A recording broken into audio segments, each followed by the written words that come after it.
In this lecture, we are going to discuss and understand the black body radiation. This is one of the topics which can be explained only with the concept of the quantum theory of light, not on the basis of the classical theory of light. So, what basically we will be discussing is uh, what is a black body, the first topic, and then what is a black body spectrum. This is, and we will discuss the different attempts uh, that made by the physicists to understand and explain the nature and shape of the black body spectrum. Uh, so basically, we are going to cover all these 3 points in this lecture. So, but before that, let, let us have a brief idea about what is an electromagnetic wave. So this we all know that from very beginning that it is a coupled electric and magnetic oscillations that moves with the speed of light and exhibit some typical wave behavior. uh, what we know as far about the electromagnetic waves, as you can see in this picture, that the electric and magnetic field, this electric and this is magnetic field, uh, hmm, are in varying together perpendicular to each other and to the direction of the propagation of the wave. Naturally, the magnetic component, these are the magnetic components, are much smaller as compared to the electric components, but okay, which is whatever the pictorial representation is here, but they are oscillating perpendicular to each other and moving in the direction of the wave.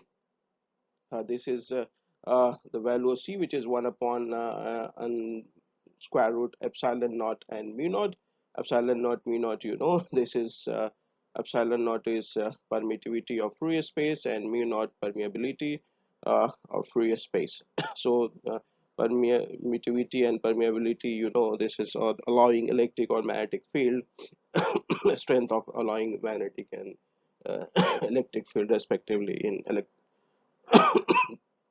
from certain area. So this is 3 into 10 to the power 8 meter per second, which is the speed of uh, light in vacuum. Uh, this is the typical spectrum of electromagnetic radiation, and you can see that this is wavelength. This is my wavelength, and as wavelength decreases, you can see that from kilometer, centimeter, and then millimeter, micrometer, nanometer, and then picometer. So as we go up, so wavelength is decreasing, but the corresponding frequency, you can see the corresponding frequency here. This is, so if you compare the wavelength is decreasing, the frequency increases from gigahertz to megahertz and kilohertz. So as the frequency wavelength is increasing, wavelength decreasing basically from kilometer to the picometer you can see 10 to the power minus 12, but the frequency increases and the corresponding energy also increases. So as the frequency increases, as the frequency is increasing, the corresponding energy is also increasing from 10 to the power minus 11 electron volt is this the unit of the energy, from 10 to the minus 11 to the 10 to the minus 7. Okay, so you can see the standard broadcast kilometer range radio waves, then microwaves, we have infrared, then this is our visible spectrum.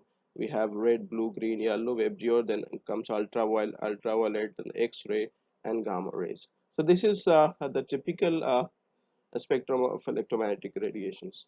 Okay, so this one must remember the range and uh, how the wavelength and the frequency varies in typical electromagnetic radiations.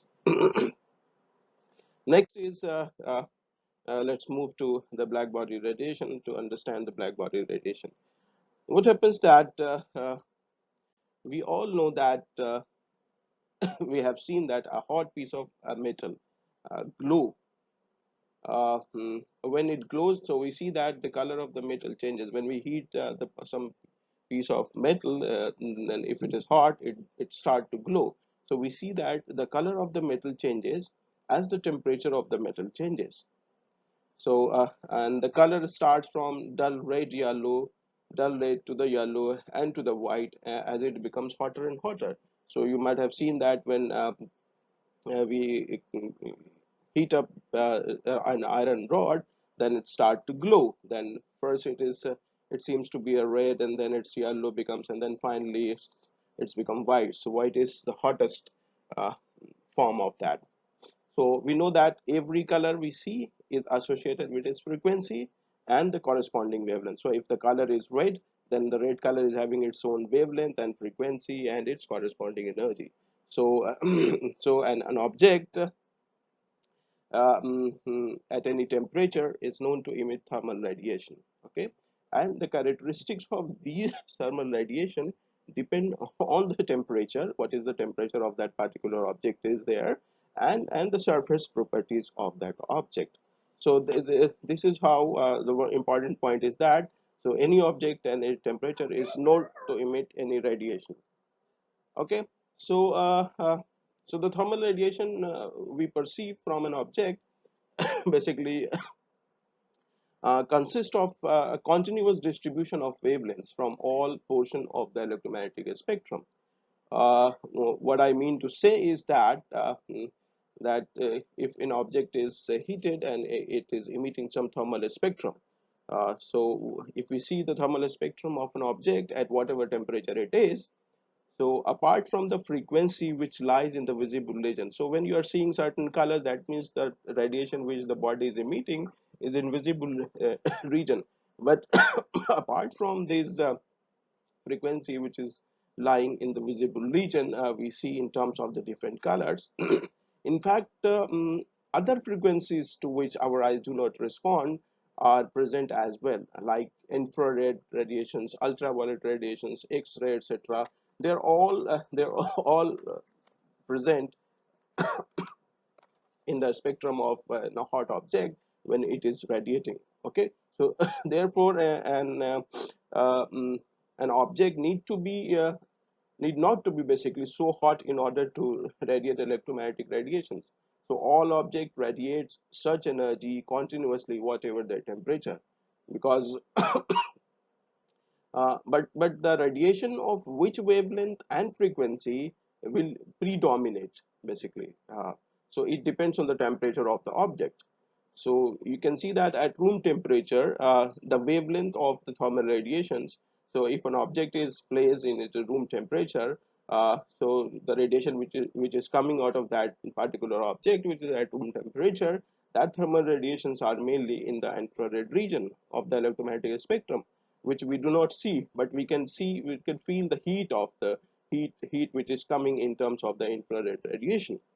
Okay, so every object which is at room temperature is certainly emitting radiation, thermal radiation, which is in infrared region. So the important point to keep in mind is that the ability of a body to radiate is closely related to its ability to absorb radiation. And this is very much expected.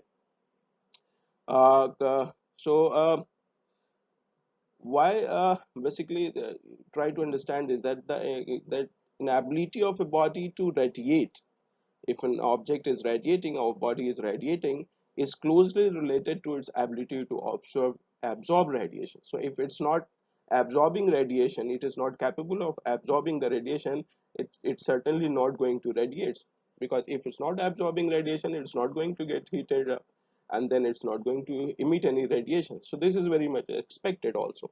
But since an object which is at constant temperature is in thermal equilibrium with its surrounding, so therefore the object must absorb energy from the surrounding at the same rate at it emits energy.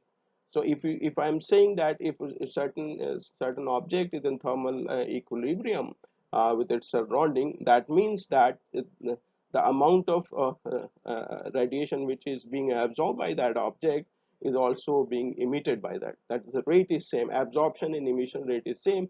That is where we cannot perceive any temperature difference. So that's why we tell that the object is a thermal equilibrium with its surrounding.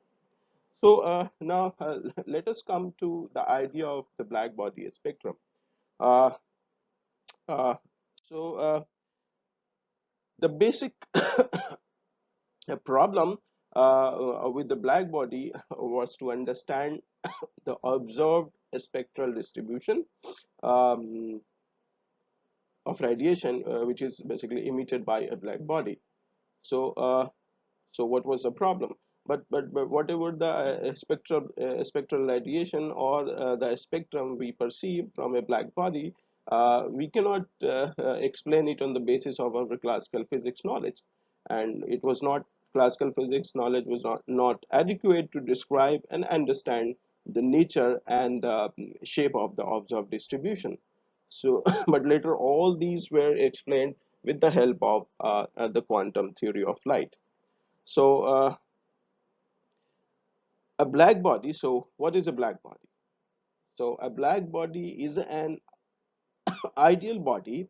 Uh, Mind it that it's an ideal body, one that absorbs all radiations incident upon it, regardless of frequency. Okay, and the electromagnetic radiation emitted by a black body is called a black body radiation. So if you have a body, it needs not to be a black, but what is black means we will explain it later. So a black body is said to be an ideal black body, and an object is said to be an ideal black body, which which is having a capability to absorb all radiation which is being incident upon it, regardless of any type of frequency from the electromagnetic spectrum. And then it is also having a property of emitting the radiation. Okay, and that radiation, all sort of radiation, and that radiation which is being emitted by this type of body is called the black body radiation. Now the question arises that uh, what could be an ideal black body? So a black body could be any object depending it satisfies the conditions as being perfect absorber and emitter. So it could be a bulb filament, it could be a sun, and so on. So it is not necessary that a body has to be black.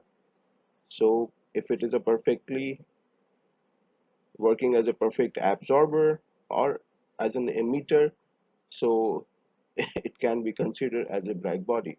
But the ideal black body for experimental purpose is a hollow object, as you can see here, a hollow object with a very small, this is a hollow object with a very small opening. You can see that there is an opening here with a very small opening can be approximated as a black body. Why? The reason behind it is that any radiation which strikes the hole, as you can see, enters inside the cavity, and there the radiation reflect back and forth within the walls of the cavity, and finally it gets absorbed inside the cavity. And the moment the hollow object becomes more hotter than its surrounding, it starts to emit radiation. So what I mean to say is that this is in a hollow object with this is the small opening at certain position, and then when this radiation enters into falls at this position, it enters into this cavity, and then it's reflect back forth and finally gets absorbed inside the cavity. So any radiation, if this radiation is getting its energy, gets absorbed inside this cavity, and more radiations are coming and striking at this position and going inside this cavity, so and getting absorbed. So the temperature of this particular object, this particular cavity, is getting more and more. So it is getting hotter and hotter, and then finally if it's hotter than the surrounding, then it start to emit. Okay, so This is can be approximated as a an ideal black body. So what happens that the cavity walls are constantly emitting and absorbing radiations, and it is in the property of this radiation that which is called the black body radiation. So if these radiations which are coming out of this particular system, these are called the black body radiation, that in which we are interested in. So experimentally, this particular opening, you can see this particular opening. This opening is basically to a cavity inside the hollow object, uh, is a good approximation of a black body. What I mean to say is that the hole acts as a perfect absorber, because anything falls on this hole, it gets absorbed inside the cavity. So this hole is acting as a perfect absorber, since whatever radiation falls on the hole of the cavity, it went inside the cavity and gets absorbed. And the nature of the radiations leaving the cavity through the hole uh, depends only on the temperature of the cavity.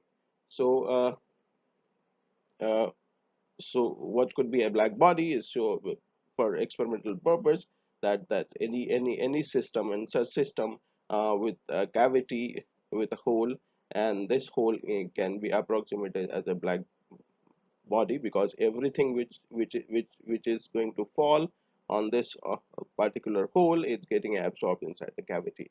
And when the temperature of the cavity is getting more and more than the surrounding, it start to emit, so all sort of radiation. So it can act as a perfect absorber as well as the body will emit all sort of radiations. So it can be acted as a black body. So the opening to a cavity inside a hollow object is a good approximation of a black body, and the whole act as a perfect absorber. So we all know that how we see a leaf to be of green color. When a white light falls on the leaf, it absorbs all the constituent colors except green, to which it reflects, and that's why the green color of the leaf is there, which we see. So similarly, if any object that absorbs all the constituents of the color of the white light, it appears black.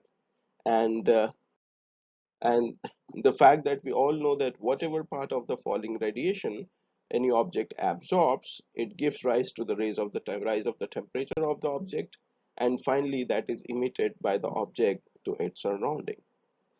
And you can see that this is a clay pot.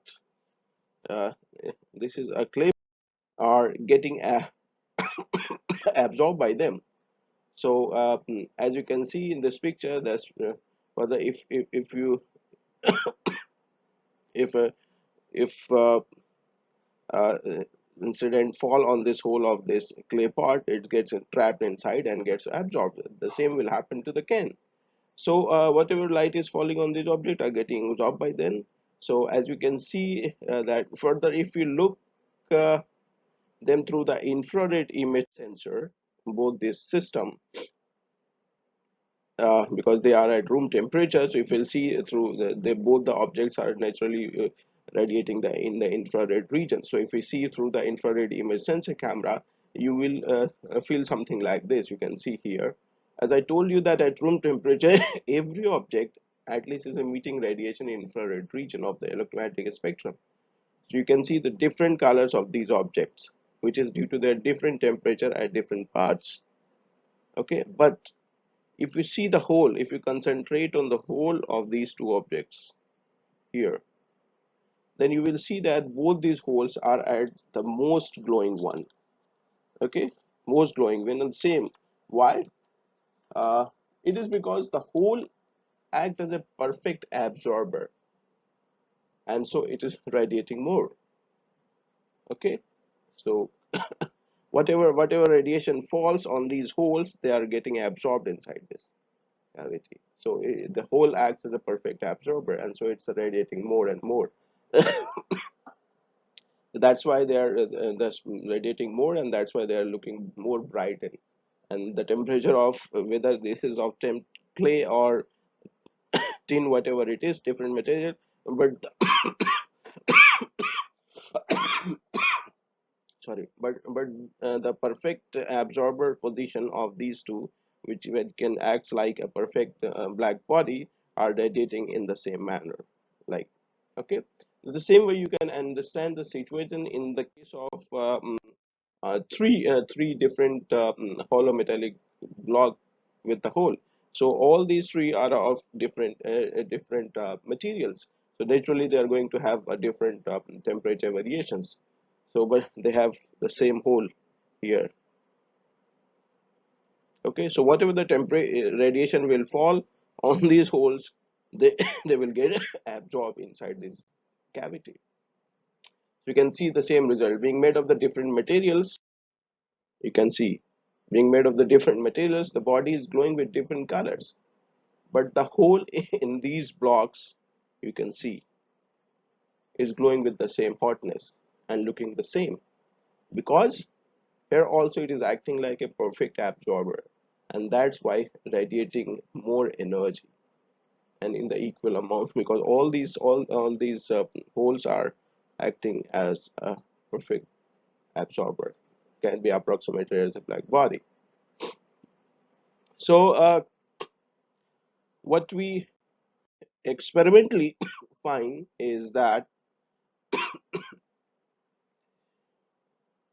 so what actually we do experimentally is that we sample black body radiations, the radiations which are coming out of a black body or this hole. If you compare this hole, the radiations are coming. If you picture this black body radiation, simply by inspecting that what is emerging from the hole of the cavity, this you can see in this picture.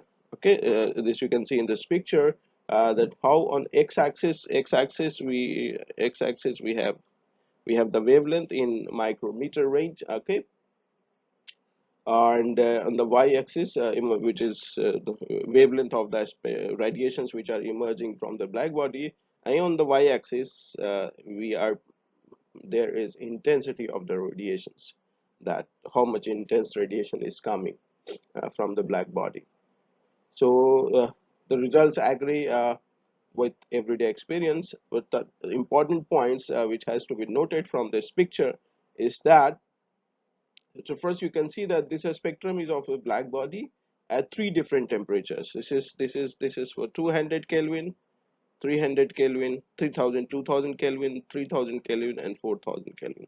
So the three different colors are of the same black body, but the black body is at different temperatures. Okay, so the important points to be noted is that the intensity increases with increasing the temperature. Okay, so intensity increases with increasing the temperature. You can see the red one is at the higher temperature, has more intensity. So the intensity of this is this much, intensity of this is this much, maximum intensity of this is this much. So the more intensity is here in case of the red one. Okay, so you can see the red one is at higher temperature and more intensity than at the green and the orange one. So as the temperature of the black body increases, the intensity of the radiation, which is black body radiation, becomes more and more. The second is the amount of radiation emitted also increases with temperature. So the amount of radiation means, if you can see that if I have some some some some distribution like this, so area under the curves gives you the amount of the radiations. Okay, so you can see, naturally see, the amount of radiation, the area of the curve which comes inside this red is must be quite high than area which is under this green curve or area under this curve. So you can see that the amount of radiation emitted also increases with temperature. So if the body is more hot and hot, the more and more radiations are coming. Intensity is there also, more and more intense, but intense means the more and more energy, radiation with more and more energy, but the amount of radiation is also more and more when the temperature increases of the black body. The third one is as you can see is uh, a black body radiates more when it is hot. than when it is cold. This we have already seen. And the spectrum of a hot black body had its peak at lower wavelength or higher frequency. So the if the temperature is more, then you can see the peaking of this is here. So you can see, if you follow this line, the peaking of this is at this position.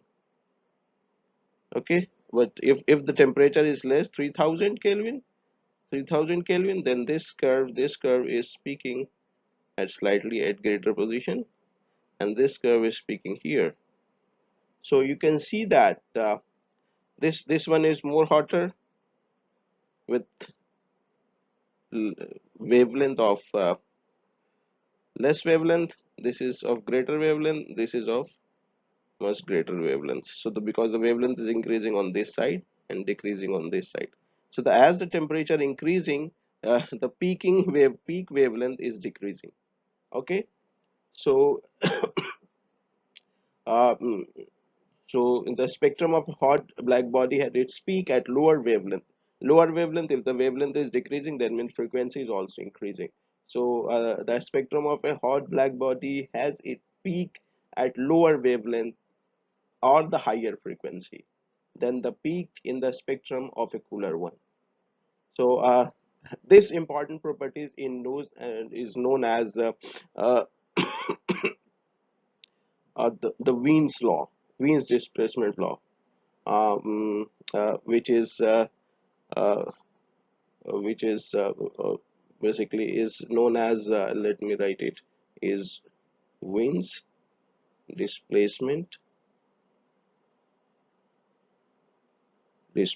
law. It is written as lambda max T is equal to 2.98 2.898 whatever into 10 to the power minus 3 meter Kelvin. Okay, so this is this particular relation, that as the temperature increases, the lambda maximum. So this is called the lambda maximum. This called the lambda maximum. If lambda maximum and the corresponding temperature of the body is always constant, this is known as the Wien's displacement law.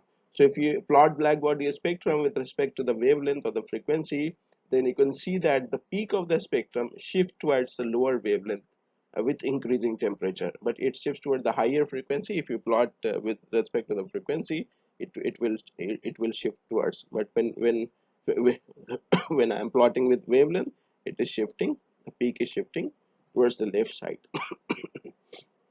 So this particular behavior is very important, and which is known as the Wien displacement law. And the relationship between the maximum, the wavelength corresponding to the peak, and the temperature is always constant, 2.89 into 10 to the minus 3 meter Kelvin. So meter is for wavelength and Kelvin is for temperature. Okay, so this is how the black body spectrum looks like, and these are the important points: that the intensity increases with increasing temperature, the amount of radiation emitted increases with increasing temperature, and the peak wavelength or peak frequency increases with increasing temperature. These 3 points are important points respected to black body spectrum. So you see the Wien's displacement law is here. So you can see lambda maximum uh, uh, T is 2.9, where lambda maximum is the wavelength at which the curve peaks, and T is the absolute temperature. And the wavelength is inversely proportional to the absolute temperature. Okay, so as the temperature increases, the peak is displaced to the shorter wavelengths. This is what we had already discussed. Okay, so and the second thing that you can see, if you plot uh, what I say, if with respect to the wavelength, and we plot with respect to the frequency. So you can see at when the temperature 2000, 3000, 4000, as the temperature is increasing, the peak is shifting from here to here to here. So the peak is shifting towards the shorter wavelength. Okay, but the same thing if you plot with respect to the frequency. So if the temperature increasing 12,000 to 80,000, you can say peak, first peak is here, and the peaking is here. So the peak shifted here, because as the wavelength increases, the frequency decreases. So vice versa. That's what there is a sort of plot. You must remember that if the peak is shifting to the right side, that means on the x-axis we have a frequency. If it's shifting towards the left side, that on the uh, x-axis we have the wavelength. Okay, so what you next you can see that in these slides, that we recall the behavior of an iron core. If I have an iron core here and it is heated to progressively higher temperature, so as it first glows dull red, you can see dull red, and then bright orange, and eventually it becomes it will become white hot. So what important point to be noticed here, that you can notice that the spectrum of the iron cube is changing. So you can see if this is the lid, this is the particular spectrum of this iron cube, which is at certain temperature, which is showing this color. So the spectrum covers range of the electromagnetic spectrum. So from here to here, the spectrum covering the range of the electromagnetic wavelength. So some part of it is falling in the visible region, and then also from visible region to here, also to the longer wavelength. This is for the longer wavelength, this is for other longer wavelength. So the spectrum so that means this hot cube is apart from radiations from all directions, which are already in the visible region also, as well as all the other radiations which are away from the visible region. So similarly, you can see if this is more hotter, then it becomes yellow, and then it is this part of this, it is apart from radiating in the visible region, this is radiating below the radiations which are shorter than the visible region wavelength, and the radiation which are greater than wavelength of the visible region. So it contains all the part of this. And similarly, if it becomes white hot, so then you can also see this is radiating in the visible region part also this part for very short wavelength, this part all the long wavelength contains. So the spectrum covers range of the electromagnetic spectrum. So you can see that a part of the spectrum is in the both sides of the visible region, the lower wavelength region and the higher wavelength region, as compared to the visible spectrum. It means that the iron cube is radiating all sort of electromagnetic radiations, covering the electromagnetic spectrum. So as the temperature rises, so and more and more radiations coming intensity, as is earlier it was at this position. You can see earlier it was this, and then earlier earlier it was this, and then it becomes this. As the temperature rising 1000 to 2000, 3000, and 5000, then more and more radiation intensity also increases. Then intensity was here, intensity start to increase, and also the the radiations which are coming out of this particular system. uh, Now, one need to understand the nature and shape of the black body spectrum. And the first attempt to calculate the spectrum or the black body spectral distribution of a black body uh, from the first principle was Lord Rayleigh, uh, made by this Lord Rayleigh and James Jeans. These are the two scientists, Lord Rayleigh and James Jeans, and the attempt was made in the end of 19th century, but finally it fails to do so. Uh, they have given certain formulations. We'll discuss it one by one. But the actual understanding, what they assume in order to explain the black body spectrum, is like what they assume is that what was basically classical attempt to explain the black body spectrum. So what they consider is that the electromagnetic radiation which is inside the cavity of at certain temperature T, and they assume that the walls of the cavity are perfectly reflector, and it's a perfect reflector. There must exist in the form of the standing waves, so with nodes at the surface. And this condition of nodes at the surface imposes that the path length from wall to wall, whatever the direction, must be a whole number of the half wavelengths. So whatever I said is like what I mean to say, that they consider classically that the walls of the cavity are perfect reflector, and the radiation which enters into the cavity, and they reflect back and forth, and what they do is they they they they they made a standing waves. Your standing waves, this is one standing wave. Okay, and then you can see that this is the walls are perfectly perfect reflector. This is another standing waves. So the nodes are has to be on the surface of this. Okay, so you know that when you when you have a string, and you plug this string and give tension to this string attached to one end, what happens? You see the ripples in the string, and then that is what you mean to say that we have a standing wave formation. So you see a kind of such formation when you have a string attached to a certain one end, and you give certain force to this string, then you have a formation of like this standing waves. So they suppose that the radiation which are entering in the cavity, they are forming standing waves, and the nodes of the standing waves has to be on the surface of the wall. Okay, because if this condition is not there, so that means if is like this, is the node is not on the wall, so then this will fall down. So nodes has to be on the wall, and this condition that nodes formation of the node has to be on the walls of the cavity gives you the conditions that the path length from wall to wall, this from wall to wall, the path length from wall to wall, whatever the direction, must be a whole number of half wavelength. So as you can see here, this is the wavelength is here is half. This is lambda by 2.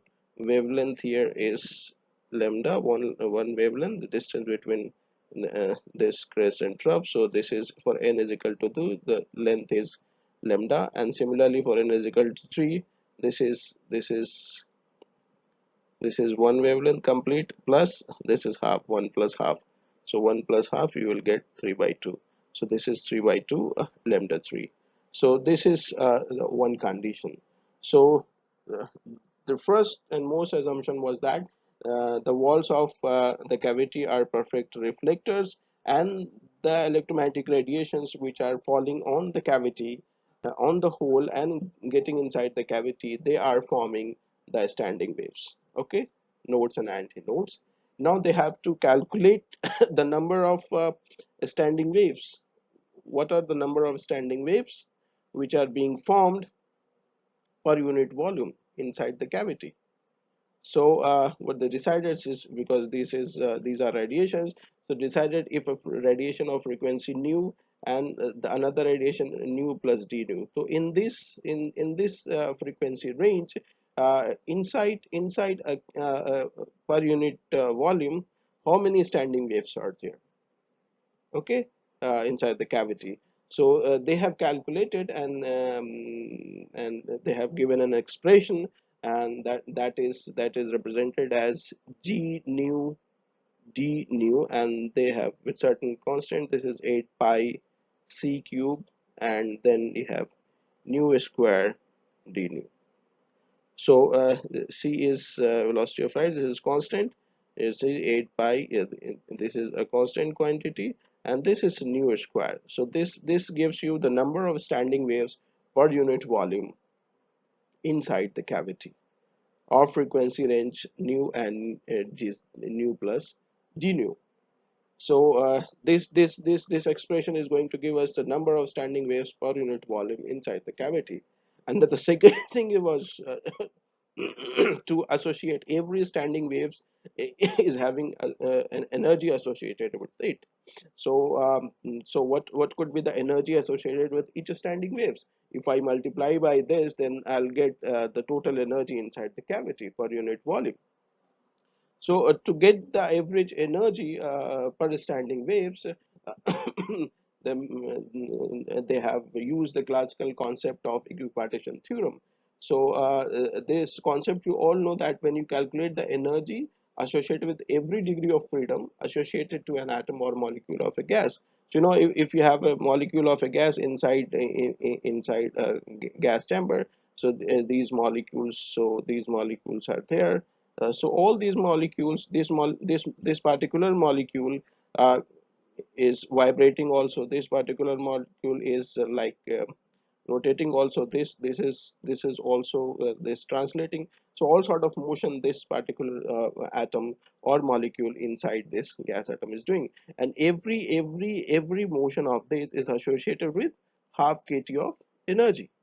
Okay, you know this you know already. So in on the same similar basis, what they have decided that this epsilon bar kt is basically the average energy associated with the per standing waves. So k is the Boltzmann constant. K is, you know, already is Boltzmann constant, which is 1.381 into 10 to the power 23 joules per Kelvin. So, and T is the temperature of the black body. So, based on this concept, this classical gas concept, the average energy per standing wave they have given is to kT, and then they multiplied this with this, and finally, what the expression what they get is, uh, let me show you, is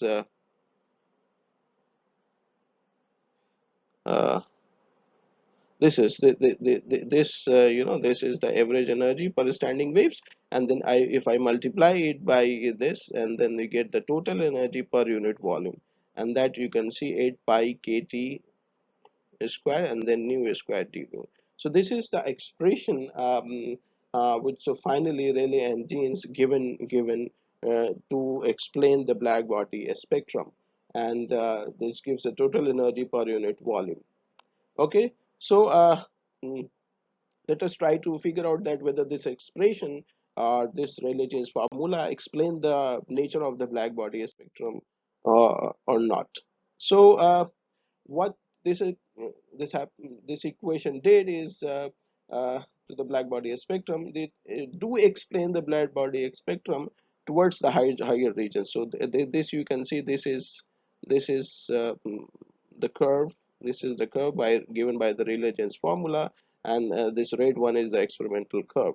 So you can see that it does explain uh, towards the higher wavelength or the tail region of the spectrum, but it fails to satisfy the experimental data of the black body spectrum towards the shorter wavelength. So if this is my experiment, but this is not behaving like this. This is not behaving like this. This is going like this. Okay, this is going like this towards infinity. So this was a very big problem. This is quite obvious from the expression. So because you see that if I am plotting this, and this is these are all constant, so what is varying is the nu square. So it's a kind of y is x square. So similarly, it's going to get, if x is increasing, as it's increasing, it will go on increasing. Okay, so because the formula is directly proportional to the square of the frequency, you can see, so naturally as the frequency increases or the corresponding wavelength, because nu is 1 by lambda, so frequency increases or the corresponding wavelength decreases, it diverges towards infinity. Okay, so if wavelength decreases, it went towards near to 0 and 0, so that means it becomes infinity. So therefore, we can see that in the limit of infinitely high frequency, the expression should go to infinity. So this expression go to infinity. But what in reality the energy expression as the wavelength decreases, uh, it goes to zero. Okay, reality is this, but what expression gives is towards the infinity. It's going towards the infinity. So this discrepancy is known as the ultraviolet catastrophe, the ultraviolet catastrophe of the classical physics. Because when the frequency enters or wavelength enters in the region of the ultraviolet region, the expression goes towards the infinity. So you should have infinite energy as the wavelength of frequency approaches zero or infinity. So we have seen that in Rayleigh-Jean's formula, that it actually is not explaining the mid region or the low wavelength region. So it only explains towards the region of the black body spectrum, towards the higher wavelength region. But as the frequency uh, tends towards infinity, higher values, or the wavelength tends towards the lower value, uh, the formula gives the infinite intensity, and that leads to the ultraviolet catastrophe. So, where did the Rayleigh engines go wrong? And to answer this, in 1900, German physicist Max Planck used his intuition and gave an expression for the black body spectrum. So which he called that he actually did the lucky guesswork to give this expression.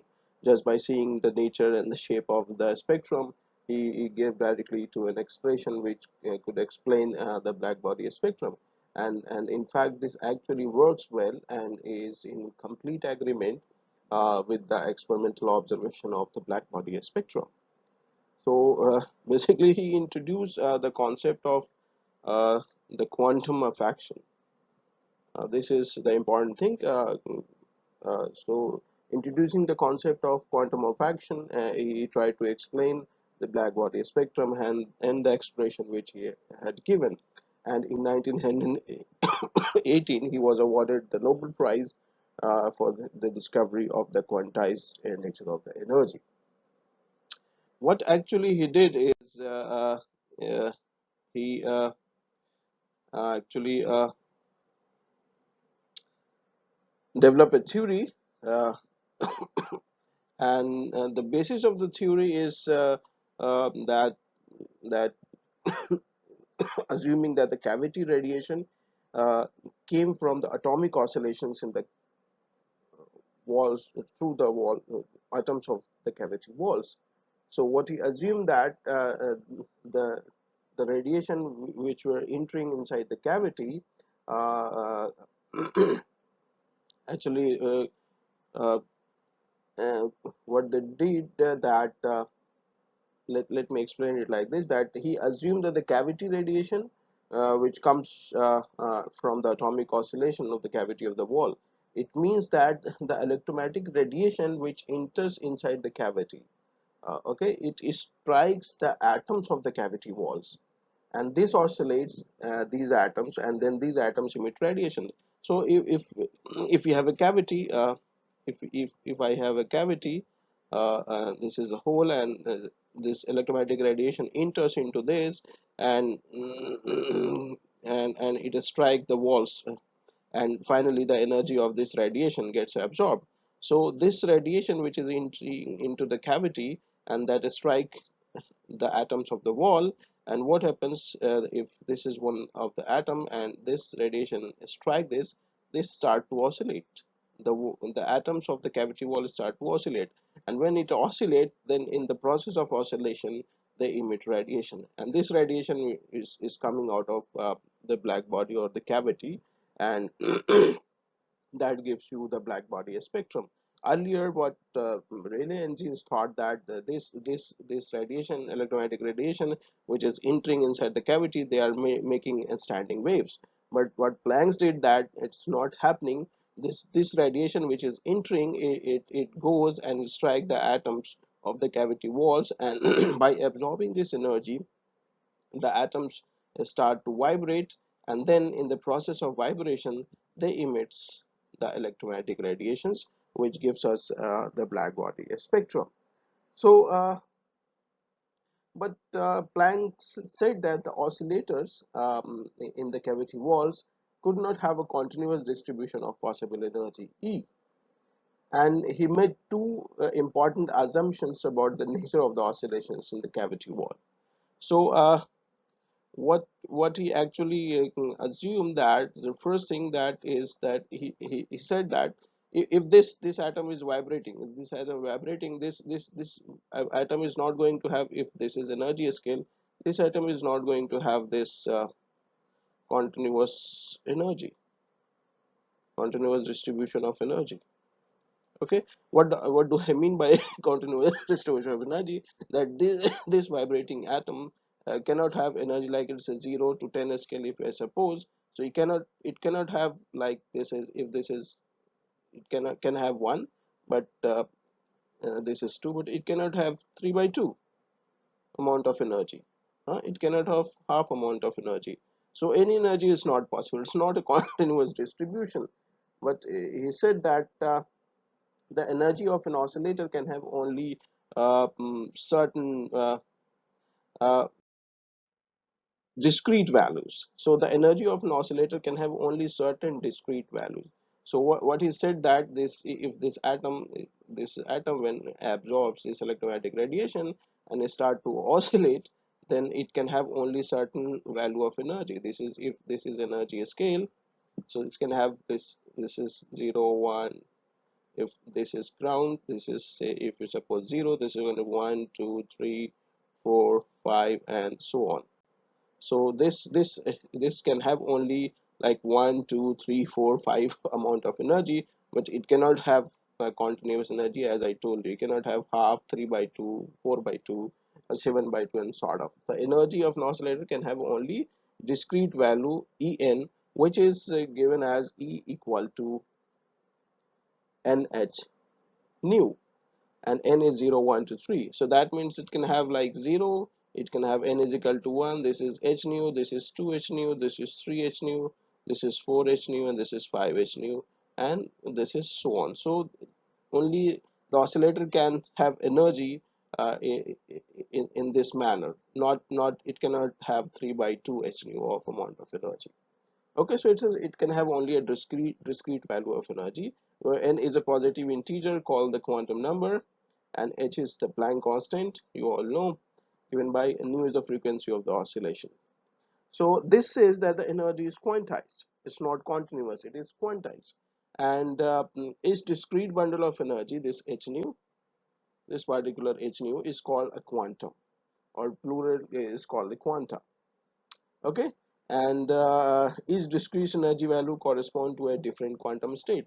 So if this is h nu, this is h nu, so this is one quantum state, another quantum state, another quantum state. These state are these energy levels, which you say energy level, you know, in terms of the energy level, these are the quantum state. So this quantum state, or you say energy level, is having energy, can have energy h nu. This can have 2 h nu, 3 h nu, 4 h nu, 5 h nu. You're not going to have energy level or energy state which is going to have 3 by 2 h nu of energy. So this is the first assumption of Planck, and on the basis of the second assumption is that is the oscillator emit or absorb energy when making a transition from one quantum state to another. So what is said, that if this atom, okay, strike by absorb this energy and start to oscillate. So what happen if you look inside this atom? So you have atom, inside the atom you have a nucleus, and then you have energy levels as like this, as you know. So some electrons are there. Okay, you have electrons sitting there somewhere.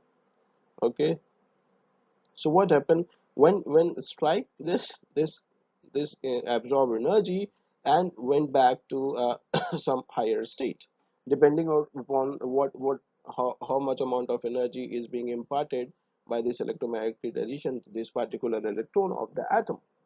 So the entire energy difference between initial and final state, it depends that. And when it comes back from this position to comes back to the initial position, Okay, and then in that process it emits radiations. So this is what second assumption: the oscillator emits or absorb energy when making a transition from one quantum state to the another. Okay, so this is, if this is one, this is h nu, this is 2h nu, this is 3h nu, this is energy state. So if this is atom is here, then it can absorb energy, and then it can go here depending upon how much energy it absorbs, and then from coming from this position to another original position, it emits radiations.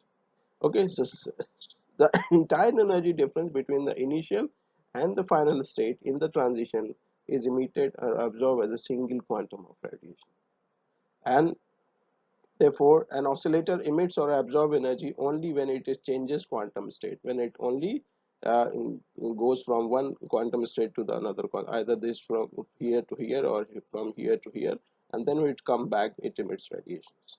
And the oscillators can have only absorb or emit energy multiple of delta H nu. So why? Because it has to be delta H nu. It goes from H nu to 3H nu, the energy difference is 2. And from, if it goes from here to here, the energy difference is H nu, 2H nu, 3H nu. Energy difference uh, cannot be like 3 by 2 H nu. Okay. So these were the two assumptions which were made by the Plancks in order to explain uh, the black body radiation. And moving to this, you can see that a quantized energy level diagram. So basically, earlier of Planck's, an oscillating atom can have only possible amount of energy as the energy distribution was continuous, as I told you. But the Planck gave the concept of quantized nature of energy, as you will see. This is 0, h, 2h, 3h, 4h, and so on. So uh,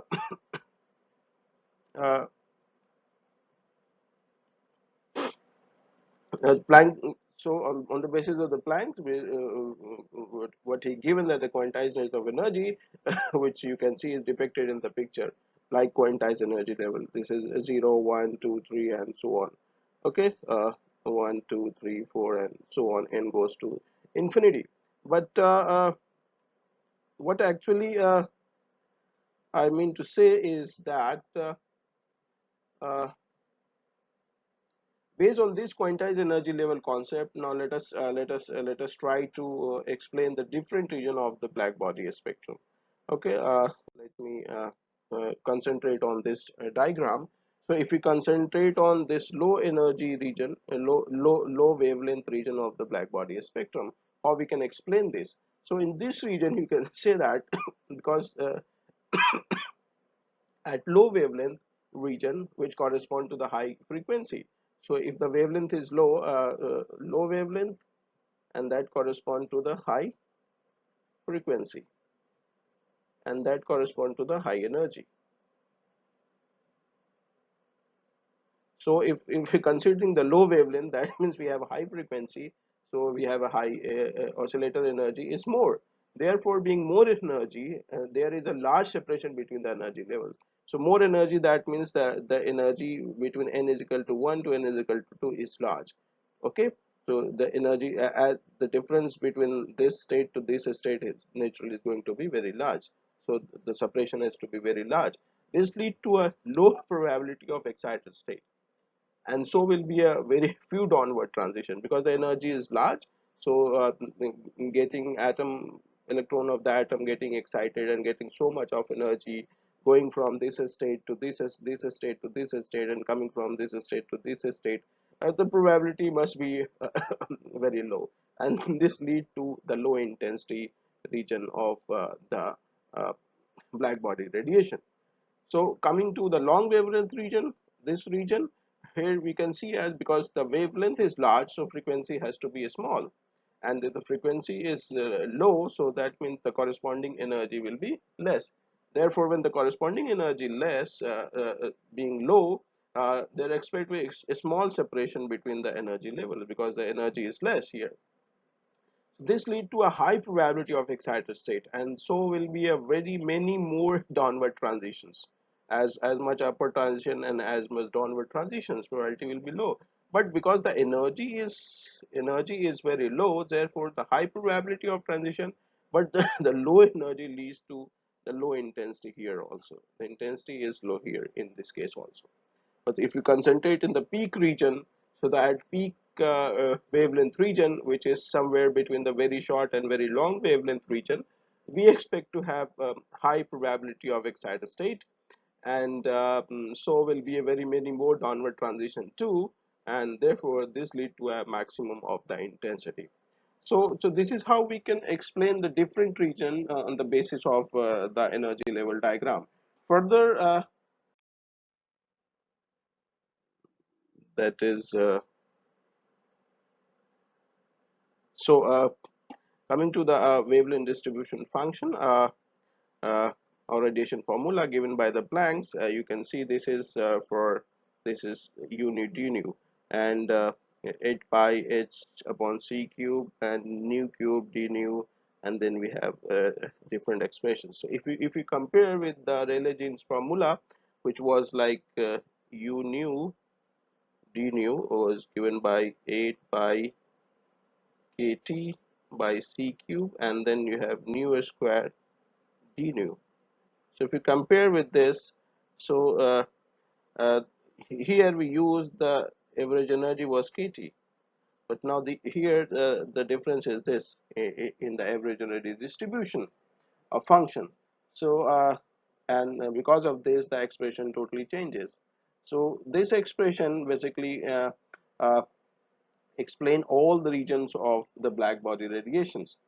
Okay, because we can see, if you remember this, you can see that in the denominator we have e to the power h nu by kt minus 1. So if we concentrate on this, so at long wavelength region, so because the frequency long wavelength region frequency will be low, so this will be h nu will be low, and this will be less than the kt. So h nu by kt is less than 1. So if I further, if you remember this, the denominator part e to the power h nu by kt minus 1, this we can expand. E to the power x is 1 plus x plus uh, uh, x square by 2 factorial and plus s cube by 3 factorial and so on. So if x is very small, because h nu by kt is less than 1, this is x in our case, so we restrict ourselves to this portion. If these are small quantities, so this will be 1 plus x h nu by kt minus 1, so this becomes kt by h nu. If I put this into this expression, which is the expression given by the Planck constant, so that finally it reduces to, you can see this is the Rayleigh-Jeans formula. This is Rayleigh-Jeans formula. So because the Rayleigh-Jeans formula clearly explain the long wavelength region, so the expression given by the Plancks also reduces to the Rayleigh-Jeans formula in the long wavelength region or the low frequency region.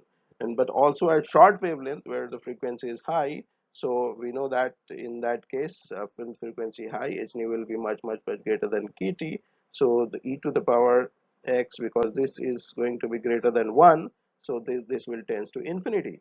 Which into tend to infinity, you can see when this quantity is tending to infinity, this quantity is tending to infinity, this, the whole expression is going to be 0. So u need u nu is tend to 0. So what we need, that at shorter wavelength, this is my expression, so this is my lambda. So at shorter wavelength this has to be 0. Okay, so therefore at shorter wavelength the expression it tends to 0. So this also explain this region at low wavelength region. So this is an agreement with the experimental result. So finally the black body spectrum is explained, and the ultraviolet catastrophe of the classical physics is removed based on the Planck assumption, which was basically the quantized nature of the energy, and no more ultraviolet catastrophe. In the last, I'll I'll I'll concentrate that this is important to know that what is the Stephen's law. This is the formula which formulates the nature of the black body spectrum, which which gives the total power of the emitted radiation increases with temperature. Sorry. So this, you can see that the total power is basically directly proportional to the T to the power 4. So you can see that if as the black body radiation in temperature of the black body increases, the power emitted by of the radiation emitted by the black body, it's directly proportional to T to the power 4. Sigma is the Stefan Boltzmann constant. This is watt meter square Kelvin to the power 4 basically. So this is very important concept, that this temperature is playing a very big role, is T to the power 4. So slight difference in the temperature, increase in temperature, the power or the intensity of the emitted radiation by the black body is going to increase very fast and very high. So this is all about brief understanding of the black body radiation. Thank you.